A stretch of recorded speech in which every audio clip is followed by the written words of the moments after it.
Stretford, Paddock, and this is the big debate. We're going to be talking about the hot topic that is Harry Maguire. Joining me are two of my favourite co-presenters, Mr. Joe Smith. How are we doing? Yeah, good. How are you? You all right? You ready for this? I'm ready. Ready to go. And in the other corner, we've got Mr. Stephen Howson. And it's gonna. I'm really, it's a bit of a mystery thinking about what you're going to say when it comes to Harry Maguire, whether you're going to be sticking... Yeah, it could go either way, whether you're going to be sticking up for him or not. What we're going to be talking about here is whether it's time for Harry Maguire and Manchester United to part company. We know, and I'm sure you're aware, there's been a lot of stories about Harry Maguire over the last sort of 48 hours. There's been this piece by Mark Ogden in ESPN where he doesn't quote Harry Maguire as such, he quotes sources close to Harry Maguire, sort of saying that Harry Maguire, is blaming others for what's gone on at Manchester United in terms of his own form and the results that we had, particularly under Ralph Rangnick and towards the end of Ole Gunnar Solskjaer's reign. So the question is it time for him to go? Joe, we're going to start with you. Now, the obvious answer to this is he's not playing well. There's this story come out. We've got Martinez, we've got Varane. We don't really need him. Let's just get rid. But there is an argument that, we do need Harry Maguire because you look at what we've got. We've got Raphael Varane, who's great, but he's injury prone. He played only 20 games last season. You've got Martinez, who again, he's great, but he likes to get stuck in. He could always get suspended. He's new to the Premier League, whatever. So, it's not like we've got a sort of a set back four or set centre-back partnership that could go on all season without needing cover. We could need cover, and Harry Maguire could be that cover, or there's even an argument that maybe he could force his way back in at the team. Where do you stand on it in terms of whether United need him as a player? I think we need someone to be our sort of third and fourth choice centre-backs. And I do think that Harry Maguire and Victor Lindelof are better than, and more experienced than Tuanzebe and Mengi, who are currently sort of the next two, down from them in terms of hierarchy. I think with Harry Maguire is, at the end of the season, we can maybe reevaluate this. But for now, I don't see why we would let him go in January. I think January should be about improving the squad, improving the team, not spending another however much 40-50 million quid on a centre-back to replace our now third choice centre-back. That doesn't make sense to me. We've got a first choice centre-back partnership in Martinez and Varane, and I think that is and should be our first choice. I'm not sitting here saying get Martinez out, bring Maguire back. I think they are better than he is. Good. But we don't need a new third choice centre-back. Right. So why sell him to bring in, whoever to replace him? We need a new first choice striker. We need a new first choice, potentially right back, potentially another midfielder as well. I don't think we need to replace Harry Maguire now. I think that is too low on the list of priorities for it to be worth getting rid of him in January. Steve, I'm going to get to the quotes and all that in a minute. Just from a pure football perspective, do you feel like in this squad we need Harry Maguire? No. Why do you say that? Why do you say no? Just from a football point of view, why do you think we don't need him? I look at the sort of football that Ten Hag looks like he wants to play. I thought Harry Maguire looked a step off being able to fulfil that in pre-season, even though it was only pre-season. I thought there was errors in his game that were being exposed, both in and out of possession. And I think the evidence is there in front of us that an actual competent centre-half, not even someone that we're even considering world-class really in Martinez, has come in, become an instant fan favourite because he's doing a lot of the things that Harry Maguire doesn't do. He's playing with quality. He's playing with a tempo and intensity. He's being a leader. I don't understand why Harry Maguire would be kept around for footballing reasons. And the footballing reasons, I think, are minor compared for the very compelling reasons that you would cut your ties with him. I think, but on a pure footballing reason, I think Joe missed a step there because he didn't really touch about Lindelof. You jump straight to Mengi and Tuanzebe, and I agree, I think they're probably a little bit of a way off, but I think Lindelof's been out of the team for an equal amount of time that Harry Maguire's been out of the team. I ain't heard a peep out of him. And I think that the biggest reason to get rid of Harry Maguire, not just because he's no longer first choice, but he's no longer first choice and seemingly doesn't accept that. And I think if he could accept it, I think it'd be less of a drama if he was more like Lindelof in terms of like, okay, I'm third choice. Maybe there's things I need to work on in my game. But you don't get that. You get zero responsibility from him. You get zero accountability from him. And you actually get the opposite. Now, people who are defending Harry Maguire might say Harry Maguire didn't say these things. A source close to him said them. Okay, but he's not come out and corrected that and said, listen, you might say that, but that's not what I believe. No, he's had from a captain's perspective, come out and tried to blame his goalkeeper, who looks all right, I would say, with Martinez in front of him. He's come out and the source has come out and said he needs pace around him and blah, blah, blah. The other players in the team are doing just fine without that. There's no point where it's like, maybe I need to adapt my game for this new system. His scanning is a huge issue. There was almost the arrogance of the way he came out. Do you remember the interview? I think it was last season where he was like, 3 managers keep picking me up. Obviously, it was around the Liverpool game, wasn't it? I can't remember if it was before or after. Around the time of the Liverpool game where he did say that about him getting picked. A lot of people were upset about. Just to counter that, though, I understand what you mean, but would you not want a player to sort of stick up for himself on that front and say, well, there's a reason I'm in the team. I'm a good footballer. If there wasn't very valid reasons for the criticism, and I think players can be criticised and players can take things on the chin, and without having any examples ready to hand, there's players that have said, I haven't been good enough. David De Gea did it. He's done it this season against Brentford. He held his hands up and said, I've cost us this game. I think Bruno said it similar as well. Yeah. And I think that sort of accountability goes a long way with people. If Harry came out and said, you know what, I'm not the quickest player.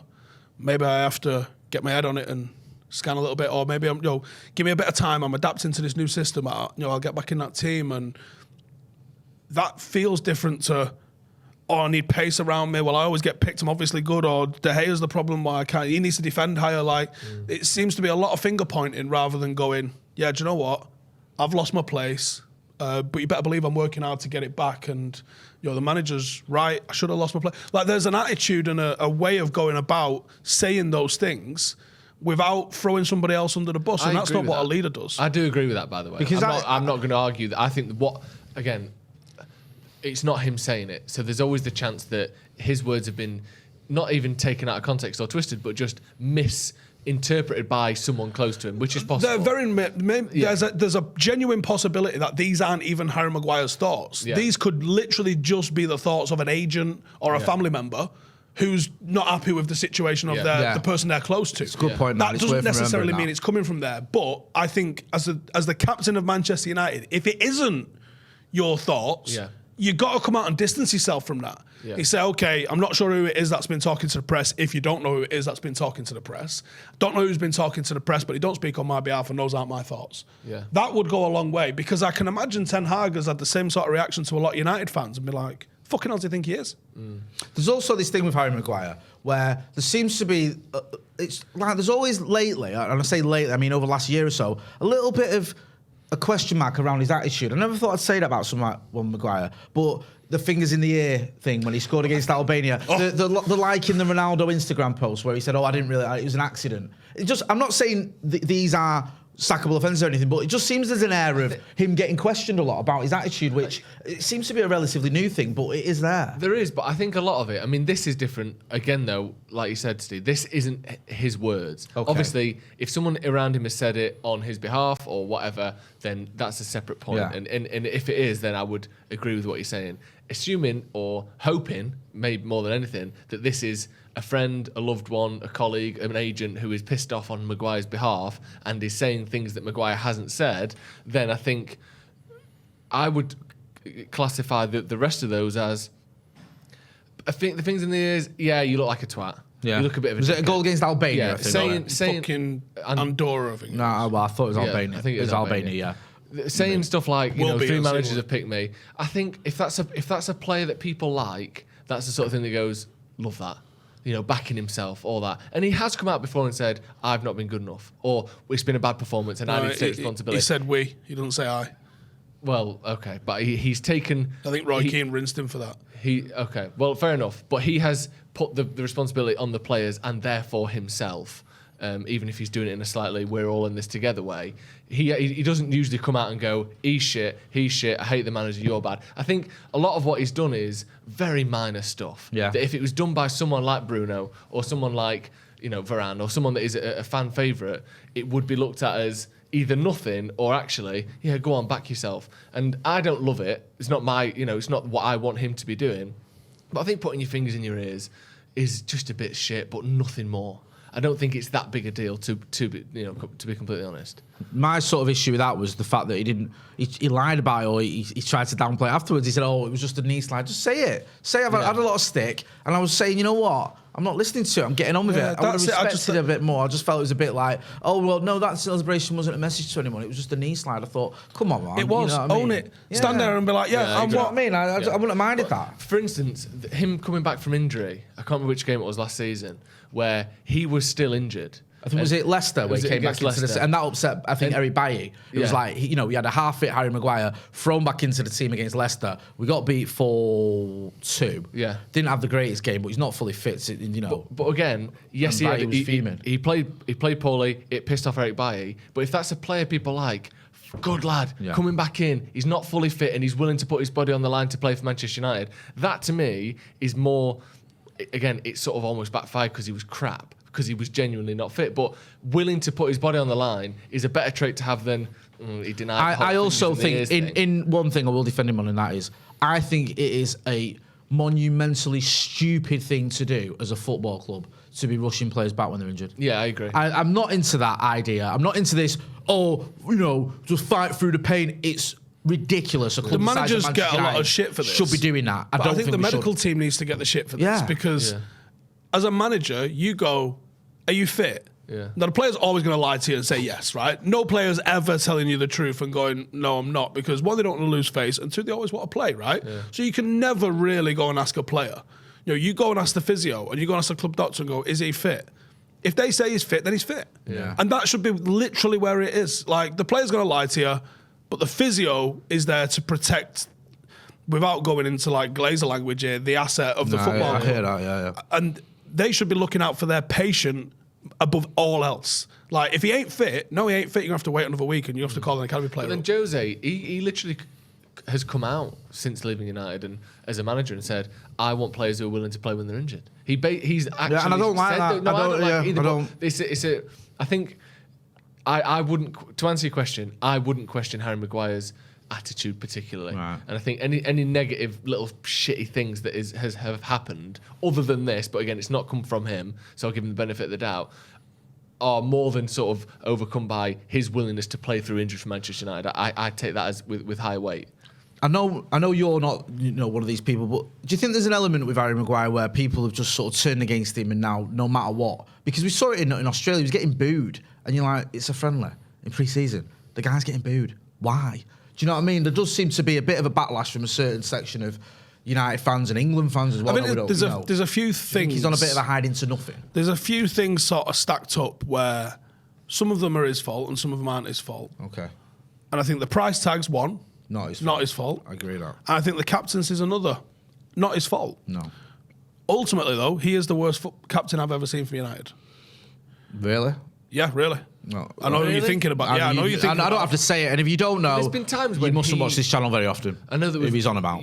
I know your point, or that point you've made in the past about him not suiting a high line and all that stuff. But he played every single minute and almost every single minute in the seasons we finished third and second. He did, which other captains have not done for Manchester United. No, you're right. He did. And you still think I always worse say, than that? yeah, I think availability is the best ability that you can have, and I will give him a lot of credit for that. And I think a lot of Bay's point kind of didn't really land because of Harry Maguire's availability. I mean, Eric Bailly was like, they never played me. He's literally gone on loan and he's injured. Yeah. You can't rely on injured players. And one thing that you could say that Harry Maguire, he would be available for you. And that is a genuine quality that players have to have. There's no point having players in your squad if they're not going to be available for you 99 times out of 10 or even 90 times out of 10 or 100. Like, he is available. He does put himself available for fitness and he generally makes himself available for selection on a match day. But I think for me that Tottenham game, that 6-1, I went, he can't play this way. We played a lot of counter-attacking football when he first came under Ollie. We were successful under that. He was unable to transition to us playing a higher line. And to me, there seems an arrogance about him, like with some of the comments he's made, that it's just a case of, I don't feel, and I could be wrong, but I don't feel like he's going working on his deficiencies. I feel like he's like, I feel like he thinks there's nothing wrong with how he plays. I feel the way he's like, well, De Gea needs to defend higher. He's not acknowledging that he actually cannot play this style of football. Like, he was effective Like, let's not rewrite history. He was effective in his first season, but like midway into the second season is when he started to become exposed. Not to the levels that it has, but Manchester United have got better players, and ultimately Ole ended up losing his job because we ended up bringing in the likes of Varane and Sancho and Ronaldo, and the expectations of United changed in that time, where we were no longer allowed to be a counter-attacking side. We now had to dominate the ball. We now had to have that higher line. We now had to go on and compete and try and win some trophies. And I think he was a miss in the Europa League final. Again, let's not rewrite history. I agree with that. He was a miss. He was a miss in that game. And I think the performances have been that bad, people almost want to rewrite history about what happened in his first. He was probably the right signing doesn't feel right, but he wasn't the obvious wrong signing in his first year and a half. But it seems to not just have become that, it seems to have got worse. That Liverpool performance at home, when he's getting beat across the front post by Mo Salah, nothing's changed since then. I don't see him improving upon that. I don't see him fixing those things. I don't see him making adjustments in his game. I see that every time he steps onto the pitch now. I don't, like, it coincides with what happens in Greece to a certain way. At the time we thought, he's got a lot of stuff going on in his personal life, but he's never sort of looked as good as he did in that first season. He did kind of recover from that, though, didn't he? Because he had a bad spell after Mykonos, and then he got back to good performances when we end up finishing third and getting second, and getting to the Europa League final. I know he misses the last couple of months, but there was a spell there for 6 months where, I think we had the highest amount of clean sheets in Europe at the time. We did. And he was a part of that. So I understand the Mykonos point you're making, but he recovered from that. It's like Luke Shaw with his broken leg. We saw post-broken leg good performances, and I think post-Mykonos, we saw that from Harry Maguire, but there's no question that he has gone off the boil. I don't think even his most staunch defenders can argue that he hasn't. My other question then would be, okay, Steve's saying, it's time for him to go, and there'll be a lot of people, and do get involved in the comments and let us know what you think about all these points. If he does go, do you think we can get value for it? Not in January. I don't think so, unless we're selling him to someone who's desperate. Yeah, like it looked like Chelsea might possibly be interested in him in the summer when they thought the Fofana deal was either too expensive or not going to happen. I think there would be suitors for him. Weren't Barcelona interested? I think there are good teams that either do have the right system that he could fit into, or play. There are good teams that play counter-attacking football, and also the reason why those quotes I think about Diaz and about De Gea and all that sting so badly is because that shouldn't be coming from the captain. But as a fan, you can look at the type of players and the qualities he has and think, I think he would be better with Malacia next to him than he would with Shaw next to him. Or I think you put Ruben Diaz in last year's Man United team and we would still be shit. Parts of that I don't disagree with. But obviously, I'm not saying he's as good as Ruben Diaz. I don't think he is. But I think that he is of value to a good team, to a Champions League level team, but they have to be a certain type of Champions League level team. Look, I think if he plays, he's extremely effective. He's extremely effective in a 3, and in a team that needs to win headers in the box, right? And if you ask him to do that, he'll do that, right? I've got no doubts about that whatsoever. But you ask him to play in a 2 in a team that needs to be quick, he is a massive liability. I don't think he's good enough on the ball or quick enough on the ball. I don't think he breaks the lines with his pass. I think him and Luke Shaw was like a weird statistical anomaly that everyone was talking about expected threat and progression of where they moved the ball through, because literally United were left side dominant. You had Wan-Bissaka on the right, and we went, let's give it him. Yeah. Right. And we played through those two because we made that very obvious pass from the left side centre half to the left back and then into some space up the pitch. That was the only pass United made. So it was weighed heavy because we were going that way. It was, but then you can't blame him for being the better of two options and say, you're shit because the person next to you is even shitter. No, what I'm saying is people were looking at the stats, misreading the stats and seeing that because they was moving the ball forward. He was moving it to Luke Shaw, who's standing 10 foot away from him. But it's still come back. It wasn't creating goal-scoring chances. He wasn't doing what Martinez is doing now, which is firing it into the final third or breaking through presses. He wasn't doing that. He was moving it forward by passing it to Luke Shaw, who was a bit further up the pitch than him. How much do you think he suffered from the fact that Martinez has come in? And not just the performances, but the way he plays, the fact he's so sort of vocal and he hugs his teammates and he high fives and he's passionate and he flies in, and Maguire's a lot quieter. How much do you think that affects hugely the perception of Maguire? You're probably right that there's probably a lot of the perception gets weighed heavy because Martinez literally plays like a fan. Yeah. He's passionate, but he's not just passionate. There's quality to him. Okay. There's a bit of shithousery, which there's a certain section of us absolutely got dicks out for. 100%. He's hard. Yeah. There's all of them sort of factors, but when he gets on the ball as well, he's putting those balls in. He's breaking lines. He's demanding higher quality things, and he's not. I say this to Ronaldo Brown all the time, right? Go on. There's a way to complain on the pitch and a way to encourage on the pitch, and there's a way to moan and there's a way to encourage. I look at Martinez and think he's an encourager, and I look at Maguire and think he's a moaner. Like, people are going to get a little bit of a flashback here with this, but how many times do you see Maguire walking back, shoulders kind of slumped, doing that, moving his curtains out the fucking way, right? Close your eyes and think about what Martinez is doing when we've conceded.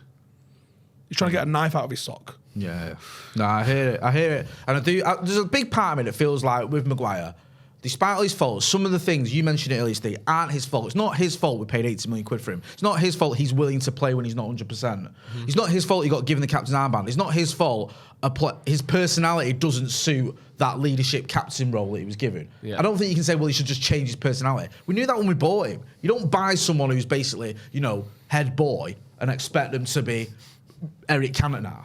Doesn't happen. Do you know what I mean? And I think that's a little bit unfortunate for him. But all that being said, when push comes to shove, are United better off with him or without him? That's the big question. Well, it depends who we replace him with, because I don't think just getting rid of him is a good idea. Yeah. Varane, last season, Varane's not proved he's he's got 55 games a season. No, and even at Madrid, he would play 40 games, which leaves a good team on a good season, 15 games for you to find another centre-back. Yeah. So we're going to need 15 games minimum out of Lindelof or Lindelof or Maguire. That's assuming Martinez has no injuries or suspension. So you're probably looking more like 20, 25 games between those two. Yeah, the little off there. If Martinez doesn't get any suspension, that will be a miracle. Yeah, so that's before rest, before anything else. So I think we definitely need 4 good, competent, experienced centre-backs. Yeah. And between competency or quality or just experience, Mengi hasn't got the experience. Twanzebe is injury prone himself and also doesn't have the experience. Phil Jones isn't even in the first team squad anymore. So we need 4 centre backs.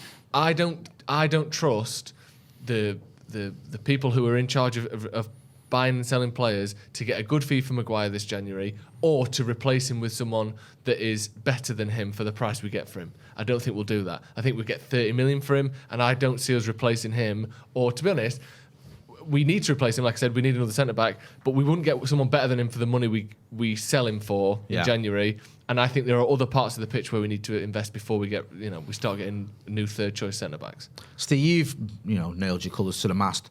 We know what you think about whether he should go. Do you think he will go? Do you expect Harry Maguire? Well, I just want to cover Joe's point go on, a little bit sorry, because I don't disagree that we need 4 centre-halves. Right. My only issue with keeping Maguire is, although this hasn't come directly from his mouth, I just get the vibe there's a toxicity to him. Is that not just your gut feeling, rather than Well, no, I know a couple of things as well. Right. And I think that there's a little bit you can divulge? Not really. Okay. We can read between the lines. Some people already have been commenting on this, so you may, have your own opinion. Yeah, it's not my job to put it out there. I think it might be out there, though. Yeah. But I know that there's other things at play here, which I don't like. Okay. Concentrate on your fucking football, mate. Yeah. Is what I would say. And I don't think... Let me look at Victor Lindelof. Like I said before, Victor Lindelof's lost his place in the team. There's not been a peep out of him. I can roll with that. I don't think Harry Maguire can roll with that. And that's why, for me, I would try to move him on. And to be fair, I said the same thing about Ronaldo, and he's actually shocked me, because no way did I think he would accept not being first choice. I thought the toys would come flying out the pram. And at the moment, they haven't. That may or may not change over the next few weeks. Well, the other thing to remember is, publicly, Harry Maguire has not thrown his toys out the pram. No, and publicly, Cristiano Ronaldo said he didn't say he wanted to leave, but let's be honest, we all know the truth. But again, one interview with one journalist with someone that is close to Maguire isn't the same as a whole summer tour of Mendes trying to get Cristiano Ronaldo a new club. No, it's not. Harry Maguire hasn't come out and said, fuck this third place shit, I'm off. So I think... But like I said, my instinct on this is that I think he's probably not the sort... I'm not sure whether Luke Shaw would kick off about going. Yeah. I put both in the same camp, which is like whoever will take them, bring them by sale, off you fucking pop. The pair of them, right? Same with Phil Jones, right? He can get in that fucking bin as well, and they can all go, right? But there's probably different personalities. We know Phil Jones is happy to sit there and not play. Yeah. I think Luke Shaw is also happy to sit there and not play. But I don't think Harry Maguire is happy to sit there and not play. And I think he agitates. Isn't that a sort of slightly admirable trait, that, though? It is, yeah. So let's fuck off then. Okay. Like, if you're not... Like, there's one thing about... Yes, you got to back yourself. And, you know, all of these athletes have got a far bigger ego and a far bigger sense of identity and ability than we could ever imagine. Even players that you think are shit think they're in. And they're, compared to me and you, they are, right? So you've got to expect that there's going to be a level of that. But that don't mean you get to start over Martinez. Because guess what? You're fucking miles away. So I would say, if my instinct is right, and I guess only Ten Hag's going to know that by sitting him down and going, this is with your blessing or this wasn't with your blessing, and that's obviously for the gaffer to decide. My gut instinct would be, I don't think he's going to be happy sitting on the bench. I think he thinks far too much of himself to sit on the bench, where some players might be happy to be whatever. I think the fact he's the most expensive defender the world's ever seen, the fact at one point he was Manchester United captain and technically still is Manchester United captain, I don't think he's allowed to accept being the third choice at best centre-half at the club. And for that reason, I think that there's a potential problem there, exactly the same way as it was with Ronaldo, that I didn't think the greatest goal scorer the world's ever seen is happy watching Tony Marshall running around while he's on the bench. And maybe he's right to. But either way, I don't think either of those players are the sort that don't ruffle feathers and don't pull in the same direction. So for me, I think if you let him go in January, you're right, there could be an error in there. I would move heaven and earth to bring Levi Colwill in.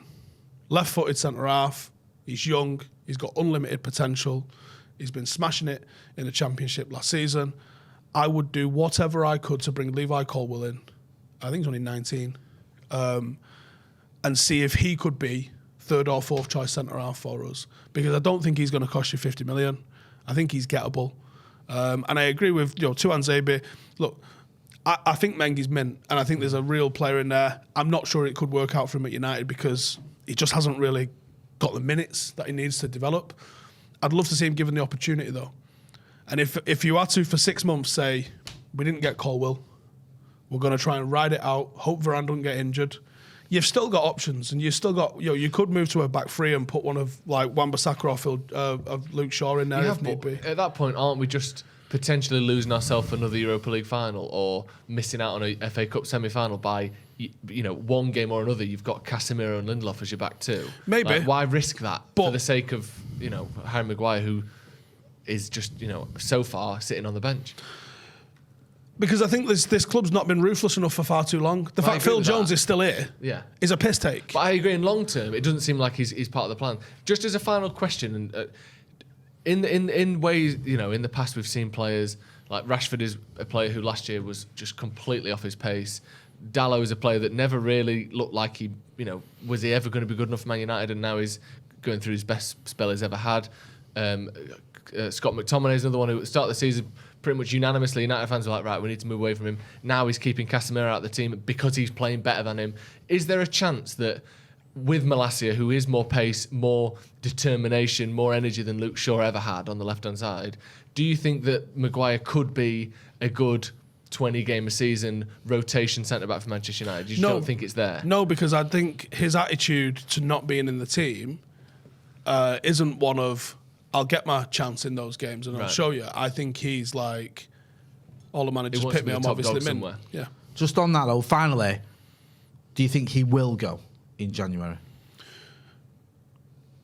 I'm really on the fence because I think he wants to. First time for everything. Yeah, I think he wants to. Yeah. But like Joe said, I don't know how you get value for money. United are going to be writing off a lot of money. Yeah. Maybe the World Cup he does something. If he has a really good World Cup, you might be able to sell him. Southgate rates it. Even to Chelsea, they're still just going bonkers. Do you know what I mean? That might be our best 80 million on for Farmer. Might be like, okay, let's go, Harry, you fuck. Get to a World Cup semi-final, he's great, back to his best. Yeah. 40 million to Chelsea. Yeah, because I don't think if he has a good World Cup, Eric Ten Hag goes, well, you're back in my team now. But some other manager goes, I'll have him. Yeah. Eddie Howe or someone goes, say what, I'll have a bit of him. Pep might still want him. I'm not selling players to him. Anyway, get involved. You know their thoughts. Get involved in the comments in the chat and let us know your thoughts. Should Harry Maguire be sold in January? Will he be sold? Or do you think there's still some life left in his Manchester United career? Joe, where can people find you? Joe Smith 93 on Twitter. Stephen Howson, what have you been up to? What scout reports or shots firing have you been doing at We're looking pundits? at Gabby Agbonlaro got it this week. I'll be watching that one then. Is that not a regular thing now? Do you not do a weekly show or a daily show on him? No, not on him, but I might be doing a weekly Talk Sport one.